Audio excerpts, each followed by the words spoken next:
Hello friends, super magic રસોઈમાં મિત્રો આપણું સ્વાગત કરું છું।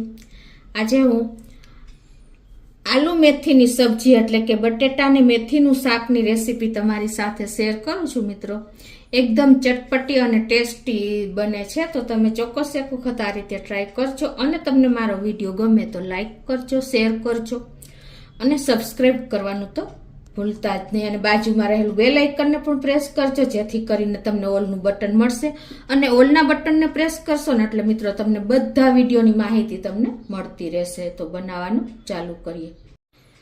તો આલુ મેથીની સબ્જી એટલે કે શાકના ઇન્ગ્રેડિયન્ટમાં જો મેં 3 મીડિયમ સાઇઝના બટેટા લીધા છે, 200 થી 250 ગ્રામ જેવી લીલી મેથી છે। અત્યારે મેથી હજી પણ મળે છે ત્યાં એનો ઉપયોગ કરી લેવો જોઈએ। અને 2 મીડિયમ સાઇઝના ટમેટા સમાર્યા છે, 2 થી 3 લાલ સૂકા મરચા છે, 1 એલચો છે, 1 ટુકડો તજ છે અને 2 મીડિયમ સાઇઝના મેં એકદમ ઝીણા બારીક કાંદા સમાર્યા છે, 2 થી 3 ટેબલ સ્પૂન જેવું દહીં લીધું છે।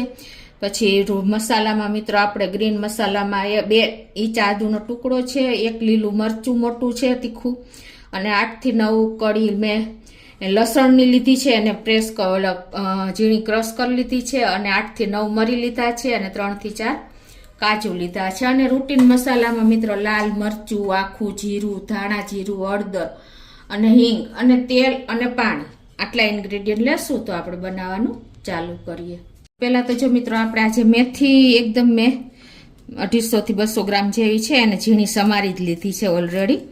અને હવે એમાં આપણે પાણી નાખીને અને એને આપણે ધોઈ નાખશું એટલે જે કચરો માટી હોય એ ક્લીન થઈ જશે અને એને આપણે એક બોલમાં કાઢી લેશું। જો આપણે મેથી 2 થી 3 પાણી એકદમ ધોઈને અને નિતારી લીધી છે। હવે જે આપણા બટેટા લીધા છે ને એને પણ પીલ કરી લેશું અને એના પીસ કરી લેશું મીડિયમ સાઇઝના। તો આ રીતે જો આપણે બટેટાને પીલ કરી લીધા છે અને હવે એને આપણે પીસ કરી લેશું મીડિયમ સાઇઝના આ રીતે। બહુ નાનાય નહીં અને બહુ મોટાય નહીં એ ટાઈપના। હવે આને આપણે પાણી નાખીને ધોઈ નાખશું 2-3 પાણી। આપણે બટેટા ધોઈને નિતારી લીધા છે। હવે આ બાજુ આપણે ગેસ ઓન કરી અને એક પેનમાં આપણે 2 થી 3 ટેબલ સ્પૂન જેવું તેલ મૂકી દેશું અને આપણે આ જે બટેટા ધોઈને અને નિતારી લીધા છે ને એને આપણે આ રીતે કપડાથી કોરા કરી નાખવાના છે એટલે આપણે જ્યારે તેલમાં નાખશું ને ફ્રાય કરવા માટે તો છાંટા નહીં ઉડે। તો આપણું તેલ પણ ગરમ થઈ ગયું છે અને હવે એમાં આપણે જે આ બટેટા ધોયા છે ને લૂછીને એને આપણે આ રીતે મીડિયમ ફ્લેમ ઉપર એને ફ્રાય કરી લેવાના છે અને આપણે જો લૂછા છે એટલે છાંટા પણ નહીં ઉડે એટલે એ પ્રોસિજર કરવી ખાસ જરૂરી છે। તો હવે આને આપણે હલકા એવા ફ્રાય કરી લેશું 90% જેવા આ રીતે મીડિયમ ફ્લેમ ઉપર જ। આ રીતે આપણે 2 થી 3 મિનિટ ફ્રાય કરશું ને એટલે પાછળથી આપણે બહુ ટાઈમ નહીં લાગે અને ગોલ્ડન બ્રાઉન જેવા કરી લેશું આપણે। હવે જો આ રીતે આપણે આલુ ફ્રાય થાય છે ને ત્યાંમાં આપણે એક પેસ્ટ બનાવી લઈએ। તો એમાં મેં તમને કીધું એમ મેં 7 થી 8 કળી આપણે જે લસણ લીધું છે એ નાખી દેશું, 7 થી 8 કળી ઓલા દાણા મરીના લીધા છે એ નાખી દેશું, 4 કાજુ લીધા છે એ નાખી દેશું, 1 મરચું છે, 2 ઇંચ આદુનો ટુકડો છે અને 2 મીડિયમ સાઇઝના આપણે ટમેટા લીધા છે। આને એકદમ આપણે મિક્સર જારમાં પેસ્ટ બનાવી લેશું। તો આ રીતે જો આપણે પેસ્ટ બનાવી લીધી છે અને આ બાજુ આપણે વચ્ચે વચ્ચે ચમચો પણ ફેરવતા રહ્યા છીએ। તો જો આ બાજુ આપણા બટેટા પણ 90% જેવા ફ્રાય થઈ ગયા છે અને લાઇટ એવા ગોલ્ડન બ્રાઉન પણ થઈ ગયા છે। તો હવે એને આપણે કાઢી લેશું।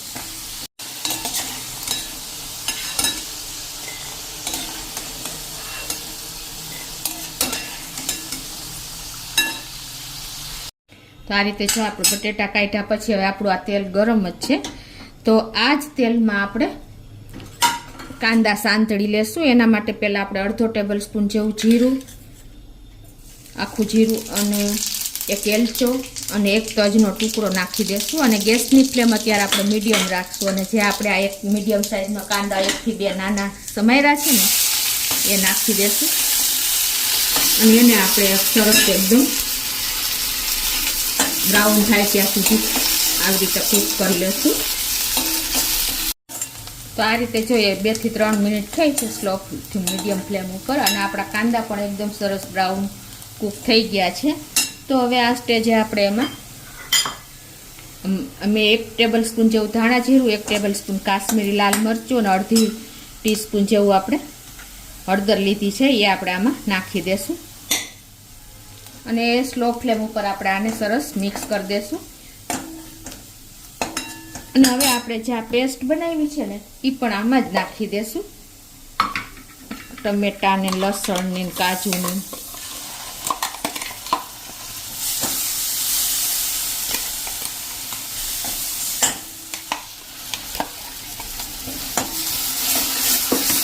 અને હવે આમાં આપણે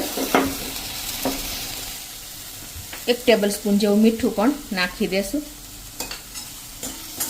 અને એને આપણે આ રીતે એકદમ સ્લો ફ્લેમ ઉપર આને 1 મિનિટ આ રીતે કૂક કરી લેશું. તો આ રીતે 1 મિનિટ આપણે જો મસાલા અને પેસ્ટ કૂક કરી લીધા છે. હવે એમાં આપણે અડધો કપ જેવું પાણી નાખી દેશું, જે આપણે મિક્સર જારમાં પીશું હતું ને એમાં નાખીને જ નાખી દઉંશું. અને ગેસની ફ્લેમ આપણે મીડિયમ કરી નાખશું. મિત્રો, આ શાક તમે રૂટીનની જેમ એક વખત બનાવશો ને તો એકદમ સરસ આપણે ટેસ્ટી અને ચટપટું થાય છે. તો આ રીતે આપણે હવે એને ઢાંકીને અને 2 થી 3 મિનિટ આને કૂક થવા દેશું. તો આ બાજુ 2 થી 3 મિનિટ થઈ ગઈ છે અને જો આપણી ગ્રેવી પણ સરસ પાકી ગઈ છે, તમને ખ્યાલ આવી જતો હશે. તેલ પણ એકદમ સરસ છૂટું પડી ગયું છે. હવે આ સ્ટેજે આપણે એમાં 2 થી 3 ટેબલ સ્પૂન જેવું મેં દહીં લીધું છે, એ નાખી દેશું. મિત્રો, દહીં ખાટું ન હોવું જોઈએ. જો ખાટું દહીં હશે ને તો તમારી ગ્રેવી ફાટી જશે. અને એને આ રીતે આપણે સરસ મિક્સ કરી લેશું. આ રીતે જો આપણે દહીંને મિક્સ કરી દેવાનું છે. અને દહીંની જગ્યાએ તમે ઘરની મલાઈ પણ લઈ શકો છો અને ક્રીમ પણ નાખી શકો છો. પણ મેઇન તમારે દહીં એકદમ તાજું ફ્રેશ જ હોવું જોઈએ. હવે આને આપણે આ રીતે મિક્સ કર્યા પછી આમાં આપણે જે ફ્રાય કરેલા બટેટા છે ને એ નાખી દેશું. અને એને પણ આપણે આ રીતે મિક્સ કરી લેશું.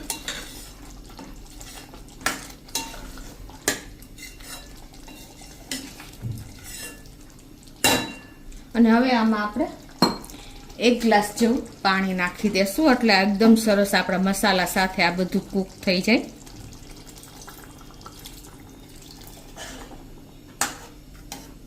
અને હવે આને ઢાંકીને અને આપણે 2 થી 3 મિનિટ કૂક થવા દેશું. હવે આપણું શાક કૂક થાય છે ને ત્યાં આપણે બાજુમાં એક મેથીનો વઘાર કરી લઈએ. તો એમાં આપણે એક પેન ગેસ ઓન કરીને અને એક પેનમાં 2 થી 3 ટેબલ સ્પૂન જેવું તેલ મૂકી દેશું. અને આ તેલ ગરમ થાય એટલે હવે એમાં આપણે 2 થી 3 સૂકા મરચાં નાખી દેશું.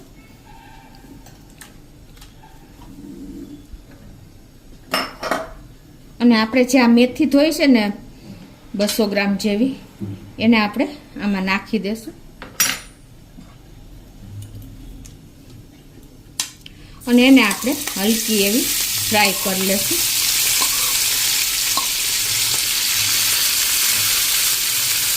સ્લો ટુ મીડિયમ ફ્લેમ ઉપર જ આપણે આને કૂક કરશું, આ રીતે ફ્રાય કરશું. આનું મોઇસ્ચર આપણે સુકાવા નથી દેવાનું. આ રીતે જ આપણે એને હલાવતા રહેશું અને ફ્રાય કરી લેશું. આ રીતે જો આપણે એનું પાણી નથી મેથીનું સુકાણું અને એની કચાશ પણ દૂર થઈ ગઈ છે, એ રીતે આપણે એને ફ્રાય કરવાની છે. તો હવે આપણે ગેસની ફ્લેમ બંધ કરી દેશું. અને આ બાજુ જો આપણે આ બટેટામાં પાણી નાખ્યું ને એને પણ 2 થી 3 મિનિટ થઈ ગઈ છે, કૂક થાય છે એને. તો હવે આ સ્ટેજે આપણે શું કરવાનું છે, આ બટેટાને ચેક કરી લેવાના છે. આપણે ફ્રાય કર્યા હતા ને એટલે કૂક તો થઈ જ ગયા હશે, પણ તેમ છતાં આપણે જોઈ લઈએ. એકદમ સોફ્ટ થઈ જવા જોઈએ. જો મિત્રો, આપણા બટેટા પણ જોઈએ એવા કૂક થઈ ગયા છે. તો હવે જે આપણે આ મેથી ફ્રાય કરી છે ને એ આપણે આમાં જ નાખી દેશું.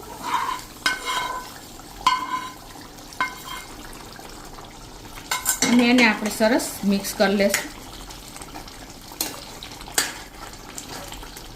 અને હવે આને આપણે ઢાંકીને અને આ મેથી નાખ્યા પછી 2 થી 3 મિનિટ આ રીતે કૂક થવા દેશું.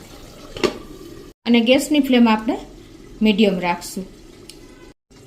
તો જો 2 થી 3 મિનિટ થઈ ગઈ છે અને આપણે સાવ એકદમ ડ્રાય નથી કરવાનું. જેમ આપણે બટેટાની સબ્જી કરી છે ને એટલું ડ્રાય નથી કરવાનું, પણ આટલું મોઇસ્ચર રાખવાનું છે, એટલે કે આટલો ગ્રેવી રાખવાની છે, તો જ બટેટાનો ટેસ્ટ સરસ લાગે છે મિત્રો. તો હવે ગેસની ફ્લેમ આપણે બંધ કરી દઈશું. જો મિત્રો આપણું શાક ટેસ્ટમાં, લુકમાં અને સ્મેલ એટલી સરસ આવી રહી છે, કોઈ પણ જાતના મસાલા વગર મિત્રો.